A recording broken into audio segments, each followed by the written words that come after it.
Bismillahirrahmanirrahim. Assalamualaikum warahmatullahi wabarakatuh. Alhamdulillahirabbil alamin. Wassalatu wassalamu ala asrofil anbiya'i wal mursalin wa ala alihi wa ashabi ajmain. Selamat datang teman-temanku semua, selamat datang hadirin, selamat datang kembali di channel saya yaitu Cahaya Asma. Nah, pada kesempatan kali ini saya mengajak hadirin semua untuk membahas kaitannya tentang Asmaul Husna. Maka dari itu, untuk mengajak kita semua agar lebih dekat, lebih kenal, dan lebih cinta kepada Allah lewat nama-nama terindahnya. Begitu. Selanjutnya, perkenalkan, nama saya Muhammad Arinto Yuda Septian, bisa dipanggil Arinto, dengan NIM 037, mahasiswa Fakultas Tarbiyah UIN Raden Mas Said Surakarta, semester 6 dari program studi Pendidikan Agama Islam kelas 6A. Nah, di sini teman-teman, saya akan membahas tentang mendalami lebih dalam terkait tentang materi akidah akhlak. Di sini mungkin teman-teman pernah merasakan, mungkin teman-teman banyak mempelajari terkait akidah akhlak. Semakin di sini saya juga semakin sadar bahwasanya selama ini kita sering menyebut nama Allah, tapi jarang benar-benar untuk merasakannya. Nah, di sini saya akan mengejak teman-teman semua untuk lebih kenal, lebih akrab, dan lebih bisa mengenal Allah Subhanahu wa Ta'ala. Nah, teman-teman, di sini saya akan mengajak teman-teman semua untuk membahas tentang Asmaul Husna. Mungkin sudah teman-teman ketahui tentang Asmaul Husna yang berjumlah 99, tetapi di sini saya tidak akan membahas 99 Asmaul Husna. Di sini saya akan membahas 7 Asmaul Husna yang akan menjadi pokok penting dalam materi pada kajian kali ini. Yaitu yang pertama ada Al-Afu, kemudian ada Al-Razak, kemudian ada Al-Malik, Al-Hasib, Al-Hadi, Al-Khaliq, dan juga Al-Hakim. Nah, teman-teman semuanya pasti sering menyebut nama Ar-Razak, tapi masih sering panik tentang rezeki. Dan kemudian teman-teman sering mengucapkan sebut Al-Afu, tapi masih susah untuk memaafkan. Kemudian teman-teman juga bilang Al-Hadi, tapi masih hidup kita itu terasa gelap dan tidak terarah, begitu teman-teman. Maka di sini saya akan membahas kaitannya tentang 7 Asmaul Husna yang akan kita bahas pada kesempatan kali ini. Nah, teman-teman, ketujuh Asmaul Husna itu bukan hanya definisi saja, tapi bukan hanya juga hafalan, tapi bagaimana ketujuh nama Asmaul Husna itu bisa kita terapkan di kehidupan sehari-hari kita, dalam doa kita, dalam saat kita bekerja, kemudian saat kita mencintai, dan juga cara kita untuk memaafkan. Nah, dari hari ini ketika kamu lagi lelah, ketika kamu lagi bingung, dan ketika kamu lagi sendirian, maka tetaplah untuk mengingat nama-nama yang telah Allah berikan. Nah, untuk tidak berlama-lama, langsung saja selamat menyimak dan selamat menikmati. Baik teman-temanku semua, yang pertama di sini saya akan membahas tentang Al-Afu. Nah, mungkin sudah teman-teman ketahui tentang Al-Afu, yaitu artinya apa teman-teman? Ya, betul, pemaaf. Nah, Al-Afu sendiri di sini Allah itu tidak hanya menutup dosa kita, tetapi menghapus tuntas seolah kita itu tidak pernah melakukan dosa, begitu teman-teman ya. Sehingga ketika kita meneladaninya, berarti kita itu ikut memaafkan orang lain dengan tulus, bukan hanya di lisan tetapi juga di hati kita. Kemudian dendam hanya mengotori hati kita, teman-teman semuanya. Justru memaafkan membebaskan hati kita dari sifat-sifat penyakit hati, teman-teman, begitu. Sehingga Allah berfirman pada Quran surat Al-Imran ayat 155 yang berbunyi, sesungguhnya Allah itu maha pengampun lagi maha penyantun. Nah, semisal contohnya teman-teman, ketika ada teman kita yang sedang menggosipi kita, ataupun sedang menjelek-jelekkan kita, ataupun sedang menfitnah kita. Nah, di situ ketika kita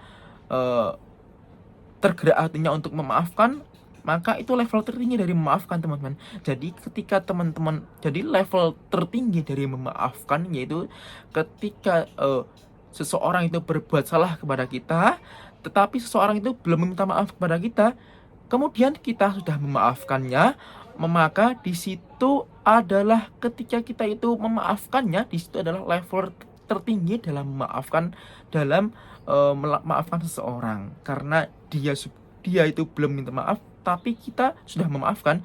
Nah, begitu juga dengan Allah Subhanahu wa taala, yang dimana ketika kita banyak dosa, ketika kita banyak melakukan dosa, ya Allah, seperti doa yang sering saya panjatkan, ya Allah, mungkin saya itu tidak layak masuk surga dari banyaknya kalangan hambamu yang ada di dunia ini, tetapi saya ini juga tidak mampu untuk masuk ke neraka jahanammu. Sangat luar biasa kan teman-teman. Sedangkan aku menyadari engkaulah maha pemaaf, pengampun yang tanpa batas maaf dan ampunanmu itu. Maka dengan segala sifat pemaaf dan ampunanmu itu, terimalah taubatmu hambamu ini ya Allah, dan mohon ampunilah dosa-dosa yang telah hambamu ini lakukan di masa-masa yang lalu. Begitu, sangat luar biasa teman-teman dari Al-Afu ini. Selanjutnya kita masuk ke yang kedua, yaitu Ar-Razzaq. Nah, mungkin juga teman-teman sudah ketahui Ar-Razzaq ini yaitu Allah itu menjamin rezeki seluruh makhluk setiap hambanya tanpa terkecuali. Tapi rezeki itu harus dijemput, bukan untuk ditunggu. Nah, percaya kepada Ar-Razzaq ini bukan alasan untuk berdiam diri di rumah, tidak bekerja, tapi justru menjadi motivasi terkuat untuk bekerja keras, karena yang kita usahakan pasti itu tidak akan sia-sia. Sehingga disebutkan pada Quran surat Al-Hud ayat ke-6, yaitu tidak satupun makhluk itu bergerak di bumi melainkan sudah dijamin Allah rezekinya. Nah, sehingga kita itu di situ tinggal kita mengikhtiarkan secara maksimal, kemudian juga kita bertawakal dan bersyukur atas rezeki yang diberikan Allah setiap harinya. Di sini saya punya kisah teman-teman, bahwasanya di desa, di suatu desa itu ada seseorang pengembala, yang dimana pengembala itu setiap bulannya itu cuma dikasih gaji 100.000, tetapi dia itu tidak mengeluh, dia itu merasa cukup dengan gaji 100.000 yang dia miliki, karena dia itu mengamalkan sifat Ar-Razzaq ini, bahwasanya Allah itu tidak akan membebankan seorang hambanya di luar batas kemampuannya, sehingga Allah itu mengasih rezeki dengan sesuai dengan batasan atau sesuai dengan apa yang kita butuhkan, begitu teman-teman semuanya. Jadi di situ kita tinggal mengikhtiarkan berusaha semaksimal mungkin, sehingga apapun usaha yang kita lakukan itu tidak akan pernah sia-sia, begitu ya teman-teman. Kemudian yang ketiga teman-teman, yaitu Al-Malik, yaitu Maharaja. Nah, Allah adalah satu-satunya pemilik dan penguasa sejati atas segalanya. Allah pemilik segala harta, pemilik segala jabatan dan kekuasaan yang kita miliki itu hanya titipan dari Allah Subhanahu wa taala. Jadi ketika kita memahami sifat Al-Malik ini, membuat kita itu tidak sombong saat di atas dan tidak putus asa saat di bawah. Karena Allah menjamin pada Quran surat Al-Imran ayat 26, yaitu Allah pemilik kerajaan, engkau berikan kerajaan kepada siapa yang engkau kehendaki. Nah, jadi dalam contoh implementasinya, yaitu pemimpin itu yang sadar jabatannya adalah titipan Allah, maka dia tidak akan sewenang-wenang untuk menjalankan apapun yang dia lakukan, sehingga dia itu tidak akan sombong, tidak akan bersifat seolah-olah menjadi raja, karena dia itu tahu bahwasanya pemilik dari segala alam semesta ini adalah Allah Subhanahu wa taala. Jadi ketika kita itu jadi pemimpin, maka kita itu sangat berhati-hati dalam memimpin, karena kita tahu bahwasanya ini hanya titipan dari Allah yang akan diambil Allah sewaktu-waktu ketika Allah ingin menginginkannya, karena kita tidak patuh kepadanya. Lanjut yang keempat yaitu ada Al-Hasib, yaitu Allah Maha menghitung, yaitu setiap amal kecil besar apapun yang kita lakukan akan dihitung oleh Allah Subhanahu wa taala. Sehingga kebaikan maupun keburukan itu tidak ada yang luput dari Allah Subhanahu wa taala. Allah memiliki sifat Al-Hasib ini melahirkan muraqabah, teman-teman, yaitu merasa selalu dalam pengawasan Allah Subhanahu wa taala. Sehingga kita jujur meski tidak ada yang melihat. Kita berbuat baik meskipun tidak ada yang melihat. Kita bersedekah meskipun tidak ada yang melihat. Sehingga Allah itu kan memasang timbangan yang tepat pada hari kiamat nanti. Tidak ada seorang pun yang dirugikan sedikit apapun amalnya ataupun amal keburukannya di akhirat nanti.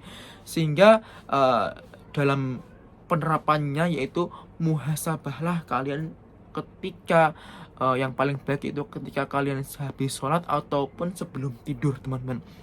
Jadi kalian itu mau muhasabah diri, mengevaluasi dirinya sendiri, sehingga apapun yang kita lakukan pada hari ininya itu adalah sebuah yang harus kita perbaiki, sehingga esok harinya itu kita tidak mengulanginya lagi, begitu teman-teman. Selanjutnya yaitu ada Al-Hadi, teman-teman, yaitu Allah Maha Pemberi Petunjuk. Nah, ada hidayah taufik yang menggerakkan hati hanya Allah Subhanahu wa taala. Nah, jadi di sini tugas kita adalah menjemput hidayah dengan berdoa, membaca Al-Qur'an, bergaul dengan orang-orang yang soleh dan menjauhi dosa-dosa yang Allah untuk menjauhinya, begitu.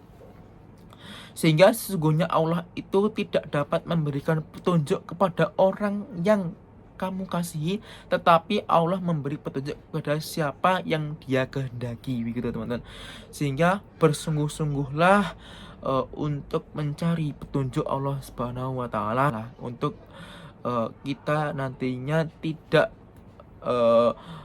melakukan dosa-dosa yang telah Allah larang, yang telah Allah jangan mendekatinya, karena dengan mendekati dosa-dosa tersebut maka sangat sulit untuk Allah memberikan petunjuk bagi hambanya tersebut. Ketika kita sedang dalam kesusahan, ketika kita sedang dalam kesempitan, ketika otak kita itu sedang buntu, maka di situ cara terbaik untuk mencari petunjuk dengan mendekat Allah Subhanahu wa taala, dengan zikrullah kepada Allah Subhanahu wa taala. Dengan apa caranya? Ketika kalian punya persoalan, punya masalah, maka langsung sholatlah 2 rakaat saja.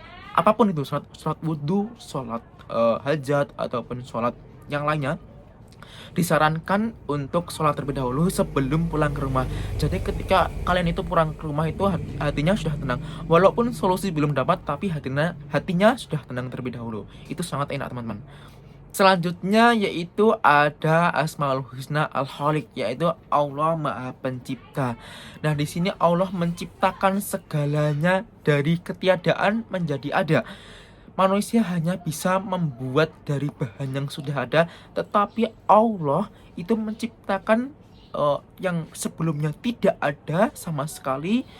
Allah itu mengadakannya, sehingga mengenal Al-Khaliq ini membuat kita kagum bahwasanya rendah hati, dan juga kita itu bisa bersifat bertanggung jawab agar kita itu menjaga alam kita dengan sebaik-baiknya, karena kita tahu bahwasanya semua itu ciptaan dari Allah Subhanahu wa taala.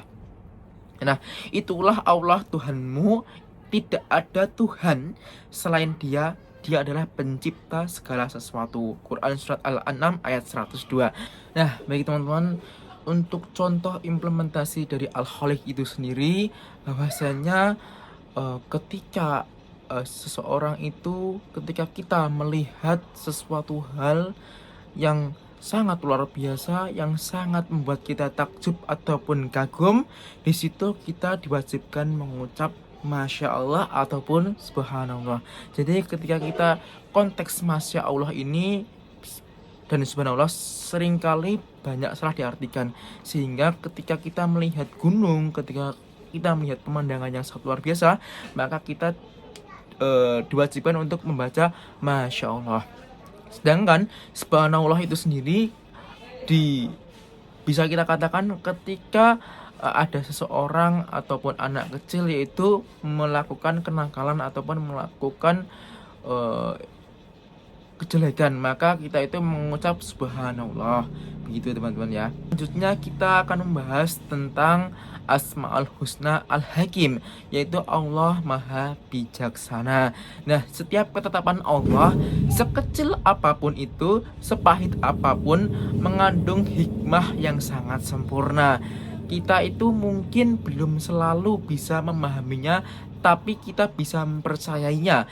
Inilah inti dari husnuzon, yaitu husnuzon billah, berbaik sangka kepada Allah dalam setiap keadaan. Sehingga Allah sebutkan pada Quran surat Al-Baqarah ayat 269 yang berbunyi, Allah menganugerahkan hikmah kepada siapa yang dikehendakinya. Barang siapa yang diberi hikmah, ia benar-benar telah diberi karunia yang banyak.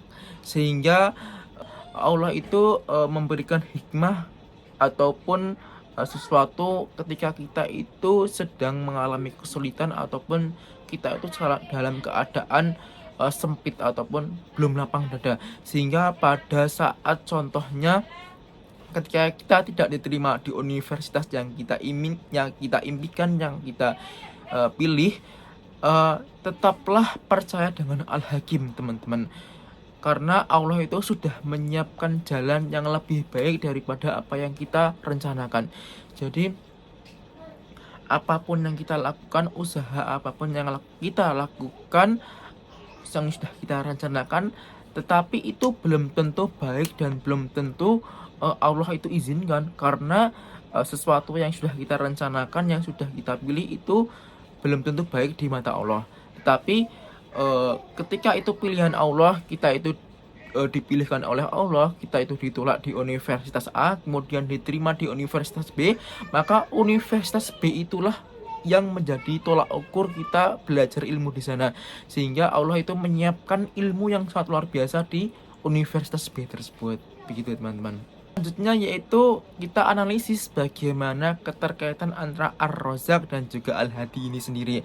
Nah, Ar-Razzaq ini yaitu Allah menjamin rezeki itu ada, tapi memerintahkan kita untuk menjemputnya. Maka percayalah kepada Ar-Razzaq ini bukan membuat kita pasif, justru mendorong kita untuk lebih bekerja keras mencari sesuatu rezeki yang halal, kemudian dan penuh tawakal. Bekerja bukan hanya mencari uang, tapi niatkanlah untuk ibadah sebagai bentuk syukur kepada Ar-Razzaq ataupun kepada Allah Subhanahu wa taala sendiri. Sedangkan Al-Hadi ini yaitu hidayah, bukan sesuatu yang jatuh begitu saja dari langit, tapi kita itu jemput juga dengan doa dan usaha yang kita lakukan sehari-hari. Sehingga Al-Hadi ini memberikan hidayah ataupun taufik kepada kita, kepada siapa yang bersungguh-sungguh untuk mencarinya. Maka jangan putus asa mendoakan orang yang belum tobat, mendoakan orang yang belum taat. Sehingga saya punya rumus, teman-teman, ketika kalian ingin mengajak teman kalian untuk melakukan kebaikan, melakukan sesuatu hal yang baik, maka lihatlah dulu kesenangan apa yang teman kita itu senang. Semisal ketika kita mengajak teman kita untuk melakukan sholat berjamaah di masjid, maka kita itu iming-imingi dulu di masjid sana itu nantinya akan ada makan gratisnya, akan ada makan makanan yang enak di sana. Maka kita itu iming-imingi dulu, meskipun di masjid itu tidak ada makanan. Nah ini gampang, teman-teman. Kita ajak terlebih dahulu ke masjid tersebut, kita ajak sholat terlebih dahulu. Setelah sholat, pasti dia menanyakan mana makanannya. Nah kita itu langsung beri dia pilihan. Kamu mau kemana, mau makan apa? Nah di situ kita traktir dulu aja kesenangan beliau, karena dia sudah sholat 5 waktu tersebut. Maka kita traktir, dan begitu teman-teman. Salah satu cara saya yang mungkin saya lakukan ketika teman kita itu belum taat, ketika teman kita itu sangat sulit untuk diajak untuk beribadah, teman-teman. Selanjutnya yaitu doa harian dengan Asmaul Husna yang harus kita lakukan, yaitu yang pertama di pagi hari yaitu dengan Ar-Razzaq. Ya Allah, berikanlah aku rezeki yang halal dan berkahilah hari ini, sehingga tunjukkanlah jalan terbaik dalam setiap langkahku. Gitu teman-teman. Nah, dalam Ar-Razzaq ini sendiri saya punya doa teman-teman, doa yang sangat sering saya katakan, yang sering saya lakukan untuk memanjatkan doa tersebut agar doa itu kita itu cepat terkabul. Salah satunya dengan mengungkapkan Asmaul Husna itu sendiri, sehingga ketika kita berdoa yaitu kita ungkapkan Asmaul Husna yang kita butuhkan. Ada beberapa doa yang saya lakukan ketika saya ingin meminta kepada Allah Subhanahu wa taala, sehingga doa ini mungkin sangat mengena di diri saya, sehingga saya itu memohon, tidak hanya memohon tetapi saya itu memaksa Allah untuk menerima doa saya, begitu teman-teman. Nah, apa doanya? Salah satunya yaitu saya menggunakan kata Ar-Razzaq di sini, teman-teman. Ya Allah, Engkau perintahkan aku untuk berikhtiar, sekarang aku lakukan. Engkau perintahkan aku merencanakan, sekarang aku ikhtiarkan. Mohon lindungi dan mudahkan, berikan bimbingan terbaik untukku mendapatkan hal yang wajar, hal yang baik dengan yang Engkau ridhoi. Ya Allah, aku telah berikhtiar seperti apa yang telah Engkau perintahkan. Sekarang aku memohon rezeki darimu seperti apa yang telah Engkau janjikan. Kalau dengan semua itu ikhtiar dan juga apapun itu belum Engkau turunkan rezekimu itu, maka mohon tunjukkanlah ya Allah padaku saat ini dengan cara apa lagi aku mestinya untuk berikhtiar dan memohon kepadamu. Nah, seperti itu teman-teman, aku berikhtiar meminta rezeki kepada Allah Subhanahu wa taala. Seperti juga ketika saya itu meminta ampunan kepada Allah dengan al-afu, ya Allah, dengan sifatmu yang maha pengasih lagi maha penyayang, dengan sifatmu yang maha pemaaf dan pengampun, maka ampunilah dosa-dosa hamba seperti Engkau menjauhkan timur dan juga barat yang tidak ada ujungnya. Maka jauhkanlah dosa-dosa itu dari hamba seperti Engkau jauhkan timur dan barat yang tidak ada ujungnya. Masya Allah sekali teman-teman. Nah, sehingga di sini closing statement dari saya yaitu tugas manusia hanya berencana dan berusaha. Fokuslah kepada prosesnya. Jangan khawatir pada hasilnya, serahkan hasilnya kepada Allah yang maha bertanggung jawab.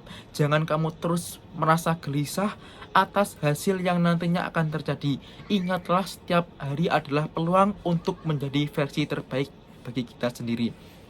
Nah, ada satu kata-kata lagi teman-teman. Hidup yang tidak diperjuangkan tidak akan untuk pernah dimenangkan. Dan untuk memulai satu hal yang baru, mencoba sesuatu yang lain, mungkin terkadang kita dapat mempertaruhkan apapun yang akan kita lakukan, begitu teman-teman.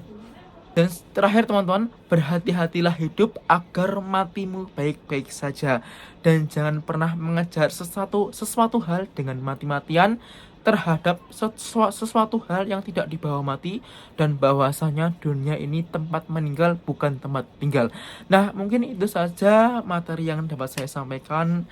Mungkin sedikit, semoga bermanfaat bagi teman-teman semua yang menyaksikan acara pada kesempatan hari ini, yaitu di podcast Cahaya Asma.